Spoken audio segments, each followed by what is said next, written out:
আসসালামু আলাইকুম রহমতুল্লাহি ওবরকাতুহ। সম্মানিত দর্শক, নারায়ণগঞ্জের আলোচিত সংসদ সদস্য জনাব শামীম ওসমান, তাকে নিয়ে অনেকগুলো পত্রিকাতে নিদারুণ সব, যাকে বলা হয় নেতিবাচক খবর প্রকাশিত হচ্ছে। তারপর তার বিভিন্ন কর্মকাণ্ড নিয়ে সামাজিক মাধ্যমে যে ট্রল, এটি কোনো অবস্থাতেই থামছে না।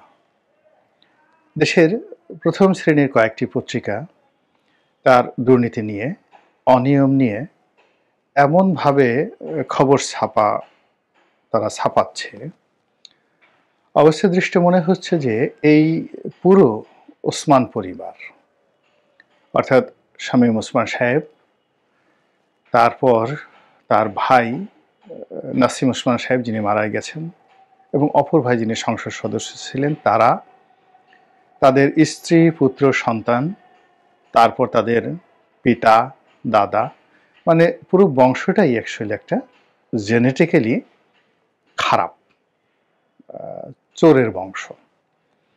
এবং যেন তেন চোর নয়, যেন তেন চোর নয়, সে চোর হলো যে সন্তানকে নিয়ে যদি বাবা একত্রে চুরি করে, তাহলে বুঝতে পারেন যে বাপ বেটা একসাথে রাতে সিধেল চুরি করতে গিয়েছে।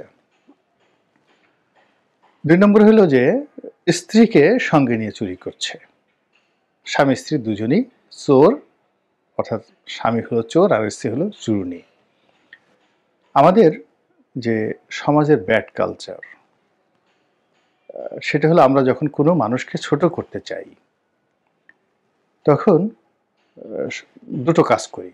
প্রথমত নিজেকে দিয়ে চিন্তা করি যে আমি আসলে কত খারাপ। মানে আমি যদি নিজে চুরি করতাম, তাহলে আমার স্ত্রীকে সঙ্গে করে নিতাম কিনা, আমার সন্তানকে সঙ্গে করে নিতাম কিনা, কিংবা আমার বাবা যদি জীবিত থাকতেন, সবাইকে নিয়ে আমরা একত্রে কলা, কচু, মুরগি, ডিম, সিধেল চুরি, এই জিনিসগুলো একসাথে করতাম কিনা, বা ডাকাতি হলে সদল বলে সপরিবারে ডাকাতি করতাম কিনা, এরকম একটা চিন্তা যদি আমার মধ্যে থাকে, ওটাই আমি যখনই সুযোগ পাই আমার প্রতিপক্ষকে আমি ওভাবেই ট্রিট করি। এটা হলো আমাদের সমাজের কিছু সাহিত্যিক, কিছু সাংবাদিক, কিছু বুদ্ধিজীবী, কিছু রাজনীতিবিদ, তারা যখন কোনো মানুষের চরিত্র হনন করতে চান, ক্যারেক্টার অ্যাসাসিনেশন যেটিকে বলা হয়, এর চাইতে পৃথিবীতে কবিরা গুনাহ আর কিছু নেই। কোনো মানুষের চরিত্র নিয়ে যখন আপনি খুব বাজে কথা বলবেন, এটি অনেক সময় হত্যা করার চাইতেও গুরুতর অপরাধ হিসেবে বিবেচিত হয়।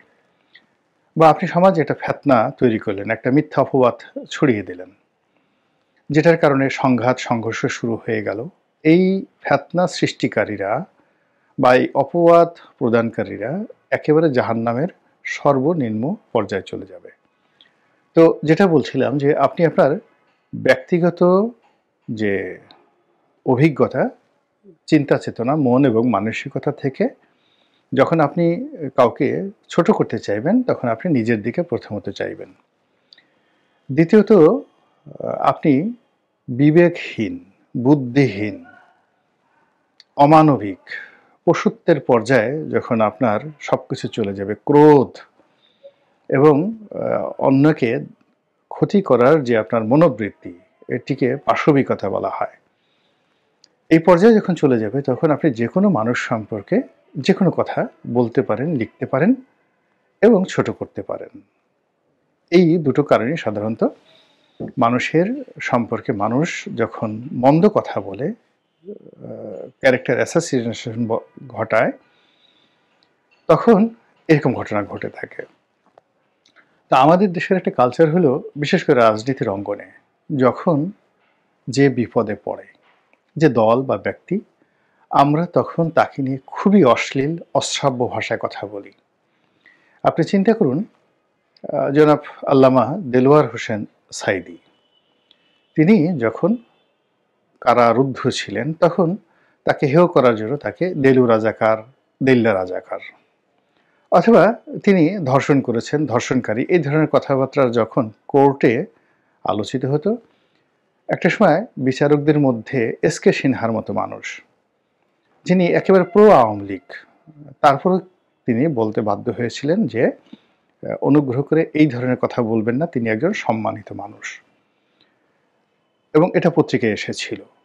আবার আমরা রাজাকার, আলবদর, আশশামস এই কথাগুলোকে হেয় করার জন্য রাজনৈতিক প্রতিপক্ষ জনাব গোলাম আজমের মতো লোক, আলী হাসান মুজাহিদির সাহেবের মতো লোক, কামরুজ্জামান সাহেবের মতো মানুষ, এরকম বড় বড় মানুষ যারা পলিটিক্যাল কারণে বাংলাদেশে বিরোধিতা করেছিলেন, এটা সত্য, কিন্তু তাদেরকে আমরা ছোট করার জন্য ধর্ষণকারী, লুটপাটকারী, আরও যত কিছু রকম যে কথাবার্তা আমরা যে জিনিসগুলো বলি, গালাগাল করি, এগুলো মূলত আমাদের ব্যক্তিগত হীনমন্যতা, অর্থাৎ আমার নিজের চরিত্রের মধ্যে, রক্তের মধ্যে এই জিনিসগুলো আছে।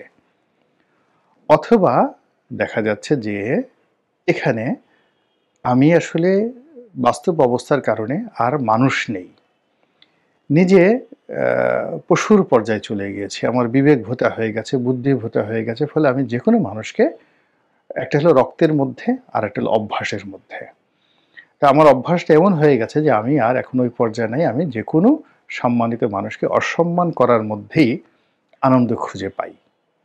এখন এই অভ্যাস আমাদের রাজনৈতিক অঙ্গনে রাজনীতিবিদদের আছে, যে যখন ক্ষমতায় যায় সে তখন সেই ধরনের নোংরা কথা বলে। আবার এই রাজনৈতিক দলের যারা লেজুর বৃত্তি করেন তাদের মধ্যেও সেই বিষয় রয়েছে।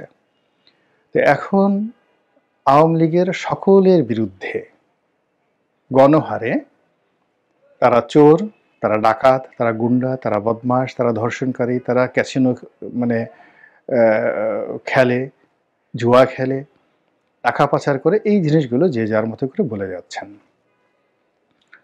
দ্বিতীয়ত, এই রাজনৈতিক দলের যারা কর্তা ব্যক্তি বা সারা বাংলাদেশে আওয়ামী লীগকে যারা ধারণ করেন বংশ পরম্পরায়, তাদেরকে এই জনসম্মুখে হেয় করার জন্য মহাকালের যত নোংরা কথা আছে সেই নোংরা কথাগুলো আবার মানে নতুনভাবে এই 2025 সনে ব্যাপকভাবে প্রচার করা হচ্ছে। এতে যাদের চরিত্র হনন করা হচ্ছে তাদের কতটুকু ক্ষতি হবে আমি বলতে পারি না, তবে আমরা যারা এই কথাগুলো শুনছি কিংবা আমরা যারা বলছি, আলটিমেটলি আমাদের মনোজগতে এই বিষয়গুলো নিদারুণ নেতিবাচক প্রতিক্রিয়া তৈরি করবে, আমাদেরকে অসুস্থ বানিয়ে ফেলবে, আমাদেরকে সামাজিকভাবে আরও অসম্মানিত করে ফেলবে, এবং আমাদের ছেলে সন্তান, স্ত্রী পুত্র নিয়ে আমরা নিজেদের মধ্যে একটা পাশবিক পরিবেশ, একটা বন্য পরিবেশ আমরা তৈরি করে ফেলব।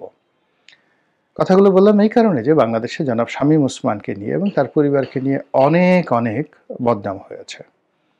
এখন শামীম ওসমান মাস্তান, এতে কোনো সন্দেহ নেই, তিনি কোনো সাধু পুরুষ নন, সারাদিন তসবি টিপেন না, তিনি রাজনীতির প্রয়োজনে অস্ত্রবাজি করেছেন, গুন্ডামি করেছেন, তারপর প্রতিপক্ষকে হুমকি দিয়েছেন, ধামকি দিয়েছেন। তার যে বডি ল্যাঙ্গুয়েজ, এই বডি ল্যাঙ্গুয়েজটি আপনার পছন্দ নাও হতে পারে, কিন্তু তিনি যে বংশের ধারক, তার মধ্যে যে জেনেটিক ইঞ্জিনিয়ারিং রয়েছে, এটি আসলে চোরের পর্যায়ে পড়ে না।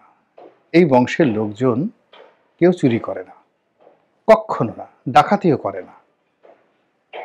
মূল ব্যাপারটা হলো যে আমরা যারা জানি না, তা আমরা হয়তো তার অন্যান্য যে জিনিসগুলো অপছন্দনীয়, এটা তার প্রতিপক্ষকে শাসানোর জন্য অনেক সময় একজন ভদ্রলোকও দেখা গেল যে সে হাত উঠিয়ে প্রতিপক্ষকে একটা ঘুষি দিতে যাচ্ছেন, মাস্তানি দেখাতে যাচ্ছেন।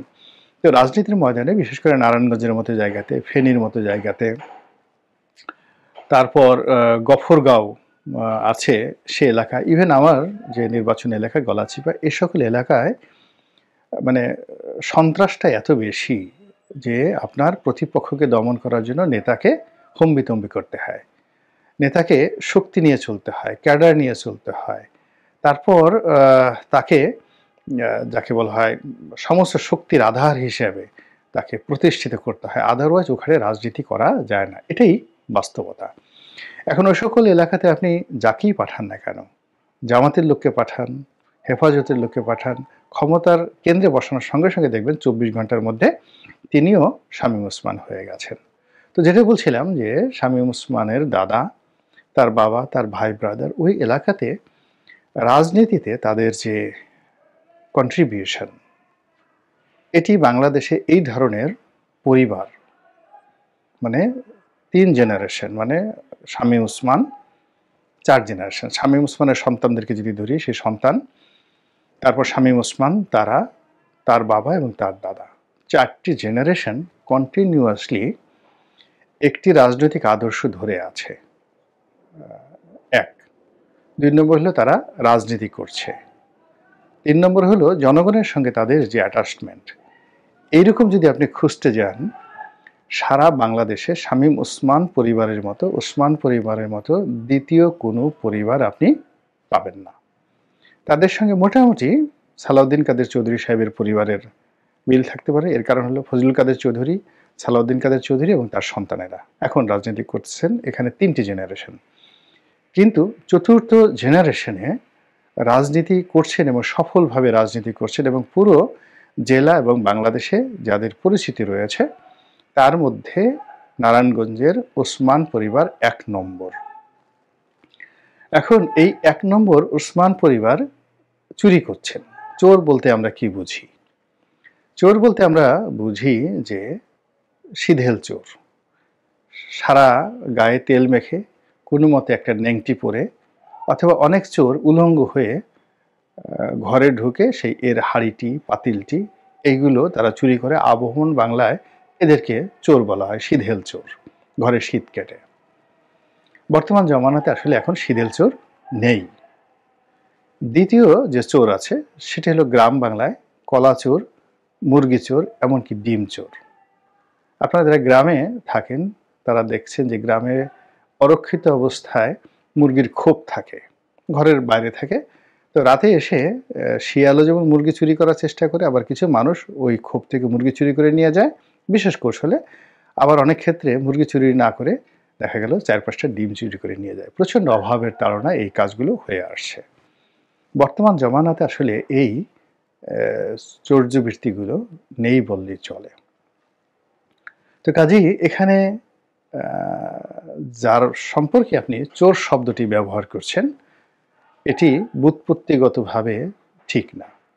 আপনি কাউকে ডাকাত বলতে পারেন, আপনি তাকে ছিনতাইকারী বলতে পারেন।